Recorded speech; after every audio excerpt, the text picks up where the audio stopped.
참으로 복되고 좋은 아침입니다. 어, 저희는 지난주까지 디모데 후서를 마쳤고요. 이제 여호수아에 들어가야 됩니다. 그래서 여호수아, 지금 묵상하고 계신 이 본문, 이어서 2장 8절에서 14절 말씀 오늘 함께 나누도록 하겠습니다. 일단 본문 먼저 저희들 함께 봉독하겠습니다. 또 그들이 눕기 전에 라합이 지붕에 올라가서 그들에게 이르러 말하되 여호와께서 이 땅을 너희에게 주신 줄을 내가 아노라.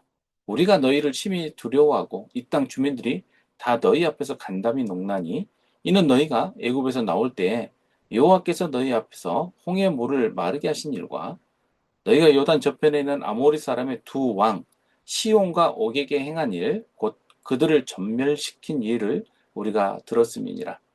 우리가 듣자 곧 마음이 녹았고 너희로 말미암아 사람이 정신을 잃었나니 너희 하나님 여호와는 위로는 하늘에서도 아래로는 땅에서도 하나님이시니라.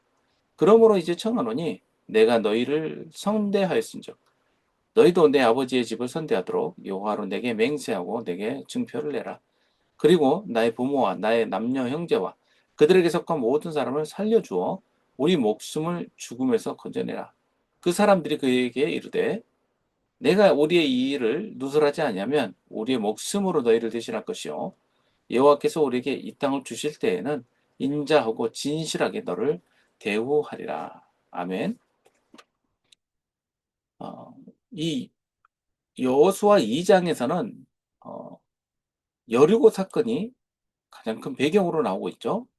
이 여호수아가 먼저 현재 그 베이스 캠프로 있는 자리, 즉 요단강 건너편에 있는 시딤이란 곳. 이 시딤은 어느 곳을 말하냐면 그 바로 요단강을 건너가면 계속 그 모압 지경으로 암몬과 모압 지경으로 그 올라가게 되는 그이 비탈길이 나와요.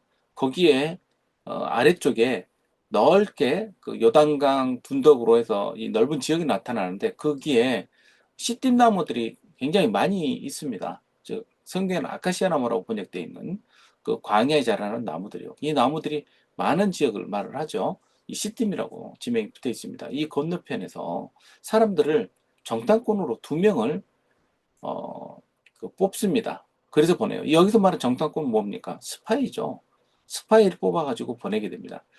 굉장히 스파이 뽑을 때 아마 심사숙고해서 뽑았을 것 같아요. 아무나 보내지는 않지 않습니까? 그 적의 진중에 들어가서 몰래 염탐하고 들키지 않고 안에 있는 모든 정보를 다 가지고 돌아오는 거. 뭘 가져와야 됩니까? 현재 그 안에 내부 정세 그리고 또 뭐 어떻게 준비를 하고 있는지 그리고 성 안의 준비의 모습들은 어떠한지 그리고 얼마나 많은 사람들이 어떤 상태에 위치해 있는지 이런 것들을 좀 밝혀가지고 알아내오는 거 아니겠어요? 뭐 지금과 같은 뭐 첨단 그런 위성이 있는 시대가 아니기 때문에 가서 직접 보고 확인하고 오는 것이 가장 중요하겠죠. 그래서 이 두 사람을 보냈습니다. 이 두 사람을 보냈는데 이 앞서 우리가 1절에서부터 쭉 보면 두 사람을 정탐꾼으로 보냈더니 거기서 들어간 자리가 어디냐면 기생의 집에 들어가요. 기생의 집에 들어갔다라는 부분에 너무 우리가 다른 시각으로 볼 필요는 없습니다. 왜 그러냐면 이 라합의 집, 기생의 집이라고 불리는 이 곳이 모든 사람들이 나그네들이 머물거나 또 오가는 사람들이 여행자들이 머물게 되는 숙소, 여관 같은 곳이기 때문에 그렇습니다. 이곳에 이 사람들이 들어오고 또 머물고 또 먹고 하는 우리 옛날 주막으로 생각하시면 되겠습니다. 여관 기능도 하고 식사도 주고 또 여러 가지 여행거리도 주는 그런 사람이었기 때문에 고대 세상에서 이런 일을 하는 여인이 결국 그 다른 서비스들도 어떤 성적 서비스도 제공했을 가능성이 있겠죠. 네. 그 집에 들어가서 유숙하더니 머물 자리가 거기밖에 없죠. 어떤 사람이 왕에게 이 땅 점탐하러 왔다고 그 일러 바친 거예요. 그 이제 우리가 앞서서 봤지 않습니까? 여기서 일러 바쳐가지고 들킨 거 아닙니까? 참 얼마나 어리석였으면 들켰을까요? 그런데 이 고대 세계에서 오늘날도 그렇지만 시골에 그 외딴 사람 들어오면 금세 편하고 소문나지 않습니까? 그 왔는데 이 사람들 생색이나 하는 거 보니까 영락없이 그 요단강 건너편에 그 히브리 사람들이란 말이죠. 그러니 쉽게 아마 발각이 됐던 것 같아요. 예, 뭐 지금처럼 스파이 뭐 교육을 철저히 받는 것도 아니고 어수룩하니 들킨 것 같아요. 그들을 이제 라합이 지붕에다 숨기죠. 지붕에 숨겼는데 그들이 눕기 전에 라합이 지붕에 올라가서 그들에게 이르되 눕기 전에라고 나오는데 앞서 우리가 묵상을 해보면 그 7절에 사람들이 요단 나루토까지 그 사람 그 건너왔던 사람들을 이 히브리 사람들을 쫓아서 추격을 합니다. 그러고 나서 성문이 닫혔다라고 나오는데 그들이 눕기 전에라고 나오는 이 구절에서 눕다라는 것은 잠자로 눕는다는 뜻 아니겠어요? 명확하죠, 이것은요.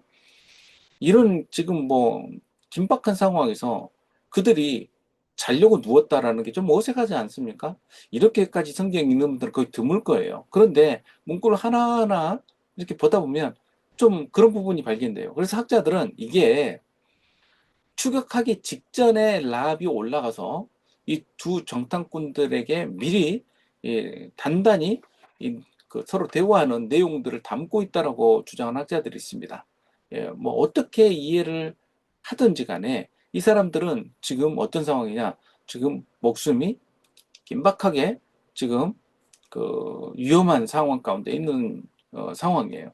이럴 때 이 두 사람한테 올라가서 라합이 하는 이야기들이 지금 배경 오늘 본문에서 나오고 있는 내용이에요.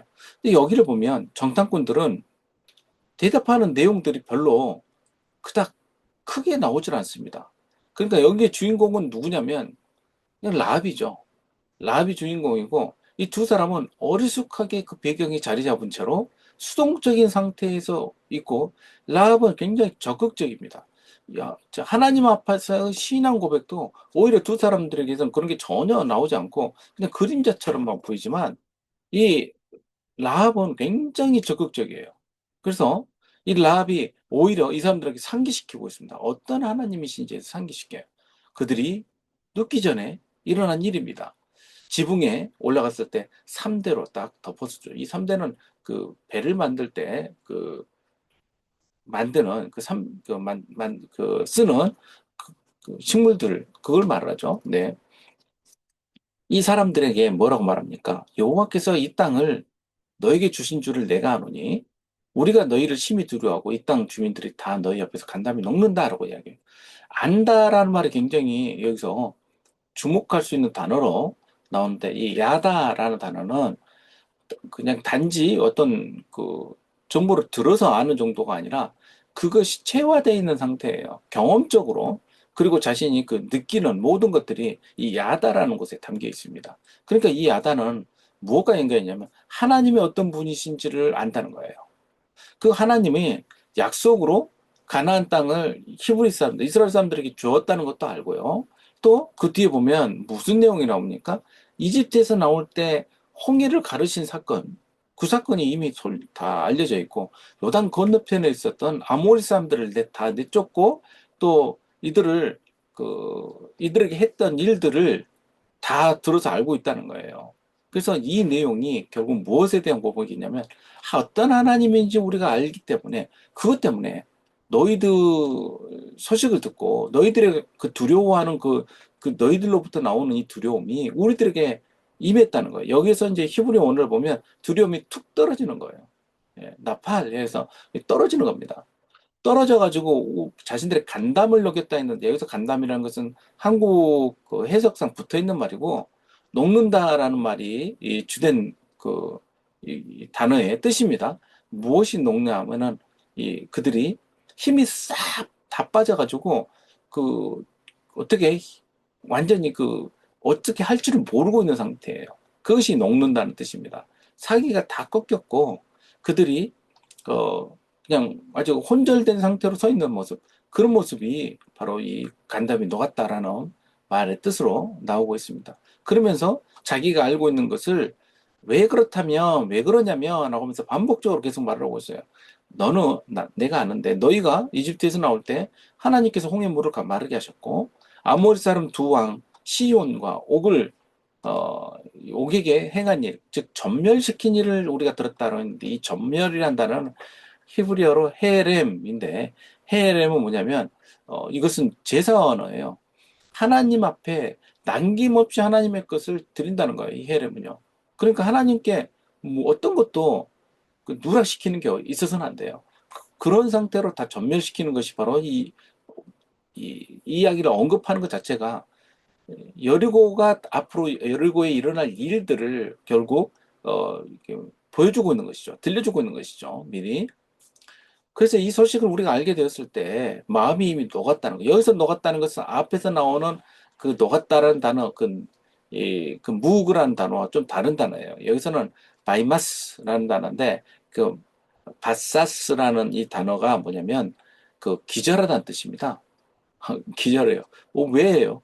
이게 정신줄을 놓으니까 기절하는 것이죠. 그래서 정신줄을 놓는 것은 용기를 잃다는 뜻이죠. 용기도 없고, 그리고 정신도 없고, 그래서 앞에서 그 녹는다는 것은 전체가 그런 소식을 들어서 이 여리고 성에 있는 사람들 자체가 혼비백산한 상태인 것이고, 여기서 녹는다는 것은 이 가족들이 그렇게 되는 거예요. 자기들이 들었던 이들이 그런 음, 그 소식을 듣고 이런 자세에 있다는 것입니다. 우리가 듣자 마음이 높고 정신도 잃었고 너희 하나님 여호와는 위로도 하늘에서도 아래로는 땅에서도 하나님이시다. 천지에서 모든 이 땅의 그 천한 만물 가운데 유일하신 하나님이시라는 것을 이 라합이 고백하고 있는 것 아니겠습니까? 완전한 신앙 고백 아닙니까? 예? 이런 신앙 고백을 하면서 이제 그들에게 말을 합니다. 청하노니 라고 말하면서 말합니다. 내가 너희를 선대하였은즉 이렇게 목숨을 구해주고 이 일을 성공적으로 이끌 수 있도록 내가 너를 도와주지 않았니? 그래서 선대하다는 것은 핫세드라는 단어를 쓰는데 핫세드는 하나님의 은혜를 선포할 때 주로 많이 사용되는 단어예요. 그 하나님의 은혜처럼 내가 너희를 선대하였다는 말은 하나님의 은혜가 다른 데 있지 아니하고 바로 나를 예비하셔서 하나님의 은혜가 너희들에게 전달되었다는 거죠. 너희도 내 아버지를 집을 선대하도록 여호와로 내게 맹세하고 내게 증표를 내라라고 이야기를 합니다. 여기서 증표라는 것은 에메트라는 것이죠. 즉 신실하다라는 뜻인데 이 신실함도 어디서 오는 거예요? 하나님으로부터 오죠. 그럼 맹세는 이들이 이, 이 정탐꾼들이 자기들 이름으로 하겠습니까? 하나님의 이름으로 하는 것이죠. 하나님의 신실하심을 보여달라는 거예요. 네. 그리고 나의 부모와 나의 남녀 형제와 그들에게 속한 모든 사람을 살려주어 우리 목숨을 죽음에서 건져내라. 단지 그냥 죽이지 않는 것을 떠나서 이런 확실한 책임을 가지고 보호하라는 거예요. 그 사람들이 그에게 이르되 내가 우리의 일을 누설하지 않으면 우리의 목숨으로 너희를 대신할 것이요 여호와께서 우리에게 이 땅을 주실 때는 인자고 신실하게 너를 대우하리라. 이 인자와 진실이 다시 반복되고 있습니다. 저희는 이 라합의 이야기가 가나안 사건에 있어서 점령 사건에서 가장 먼저 등장을 하고 있고 또 이 헤렘이라는 사건에 대해서 그 어떤 하나님이신지를 증거하는 부분에서 굉장히 핵심적인 부분이라고 생각을 해요. 많은 사람들이 하나님께서 가나안을 들어갈 때 남녀노소 남기지 않고 모조리 죽이라는 부분, 그 명령에만 우리식의 윤리의식을 가지고 접근하고 있는 것을 보면서 또 안타까움을 느끼게 되는데요. 혼동스러운 거죠. 하나님께서 왜 이렇게 잔인하신가. 그러나 라합 사건을 보면요. 여기서 헤렘, 하나님께서 남기지 않고 다 쓸어버려라 라는 말 가운데 라합은 왜 포함이 되지 않습니까? 라합도 그 사람들이잖아요. 그 뒤에 보면 이 그 기브온 백성들도 그렇게 나와요. 그들 또한 여기서 배제가 돼요. 예. 하나님의 성품은 어떤 것인가를 라합을 통해서 들려주고 있는 것입니다. 하나님의 어떤 분이신지를 바로 이 가나안 사건을 통해서 온 천지에 어떤 하나님이신지를 증거하도록 하나님께서 지금 계획하고 계시는 것이죠. 여기서 라합이 첫 번째로 이 계획 안에 들어와 있는 것입니다. 라합은 참으로 정탐꾼들보다 더 하나님을 잘 알고 있었고 그 하나님을 고백하고 있으면서 헤세드, 하나님의 인자와 진실하심을 믿고 의지하고 요구하고 있는 것이죠. 우리들은 어떤 그 신앙을 가지고 있는가 이 여호수아서 첫머리에서 뭐 단단하게 생각을 해봐야 될 것 같습니다. 라합은 어떻게 보면 뭐 기생이라는 직업 그리고 그가 또 가나안 사람이라는 거 모든 면에서 보나 어떤 면에서 보나 하나님의 백성으로 인정받기에는 뭐그 해당되는 것이 없어요. 그러나 하나님께서 분명하게 하시는 것은 하나님이 어떤 분이신지를 분명하게 고백하고 또 그 믿음 안에 거하는 사람이라면 그가 누구예요? 그가 하나님의 자녀죠. 라합은 이 사건 가운데 이것을 분명하게 보여주고 있습니다. 오늘 이 본문 가운데 이제 우리가 믿음으로 이루어야 될 일이 무엇인지, 가장 먼저 우리가 주목해야 될 것이 무엇인지 깨달아 알아서 어, 이 라합과 같은 그 믿음을 가지고 담대하게 하나님의 진실하심, 하나님의 은혜로우심을 체험하고 고백하는 저 여러분 되시기를 주님의 이름으로 축복합니다. 함께 기도하겠습니다. 아버지 하나님, 이스라엘 백성이 이제 가나안을 향하여 들어가려고 준비하는 가운데 그들의 부족함에도 불구하고 하나님께서 은혜를 베푸셨고 그 은혜를 통하여 하나님께서 진실로 어떤 분이신지를 우리에게 들려주셨습니다. 아버지 하나님, 우리들이 이 믿음을 가지고 어, 참된 하나님을 고백하는 저희들 되게 하여 주시옵소서. 저희들의 몸이 교회에 있고 우리들의 신앙이 고백되었다 해서 우리들이 저절로 하나님의 백성으로 여겨짐을 받는다라고 생각하는 자만이 없도록 하시고 참된 믿음을 향하여 우리들이 부지런히 나아갈 수 있는 저희들 되게 하여 주옵소서. 담대함 또한 허락하여 주옵소서. 감사드리며 예수님의 이름으로 기도합니다. 아멘. 우리 함께 기도 제목을 가지고 기도하겠습니다.